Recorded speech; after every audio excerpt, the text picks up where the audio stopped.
My 13-year-old son Owen drowned in a lake last month during a fishing trip with my husband. His small body was never found. A few weeks after his quiet funeral, my phone rang at home. It was his beloved math teacher. Her voice was visibly shaking through the receiver. "Ma'am, I'm not sure how to explain this, but I just found an envelope hidden inside my desk drawer. It's from Owen. It's addressed to you. Please come to the school right away." What I quietly read on those pages, written in my dead son's own messy little handwriting, made the entire classroom tilt sideways underneath my feet. My son Owen died in what everyone kept calling a tragic accident at the lake. My husband had taken him up to our family lake house with a few of his friends. It was something they did together every single year. A tradition, but this time, everything went horribly wrong. Owen fell into the deep water during a sudden summer storm. The powerful current swept him away from the shore before anyone could reach him. Rescue teams searched every inch of that lake and the surrounding woods for days on end.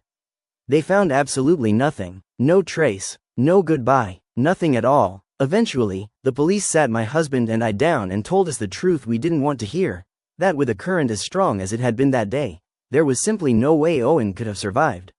He was officially declared dead. I genuinely did not know how to keep on living after that day. I was in such terribly bad shape that I had to be hospitalized for observation. I couldn't eat, I couldn't sleep, I couldn't even think clearly. My husband quietly handled the entire funeral arrangements himself. I simply could not handle a single thing. Even just standing there beside the casket felt impossible. My weak legs were barely holding me up. I felt completely hollow inside.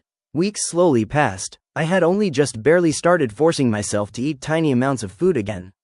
Every single day, I sat alone inside Owen's empty bedroom, surrounded by all of his things, staring into a silence that felt absolutely unbearable.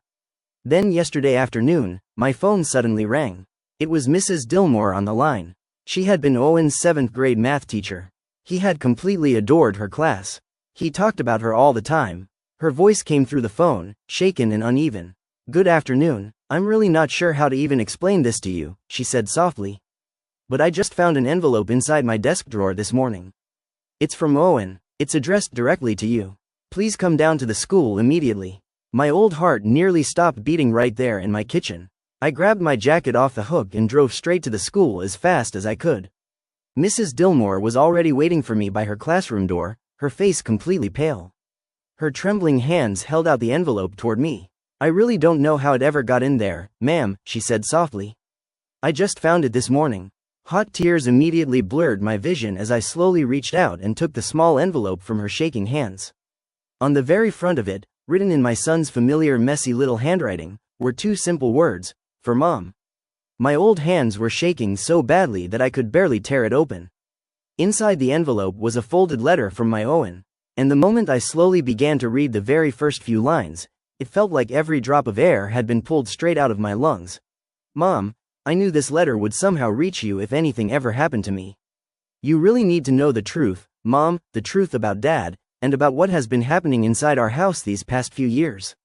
The classroom around me suddenly tilted sideways. I had to grab onto the edge of her wooden desk just to stay standing upright on my own 2 feet. Because what my 13-year-old little boy had quietly written down on the pages that followed was about to completely shatter every single thing I had ever believed about my husband, about our marriage, and about what really happened on that lake the afternoon my baby boy disappeared. I know you're all very curious about the next part, so if you want to read more, please leave a yes comment below. If you want to read the full story, type OK in the comments below.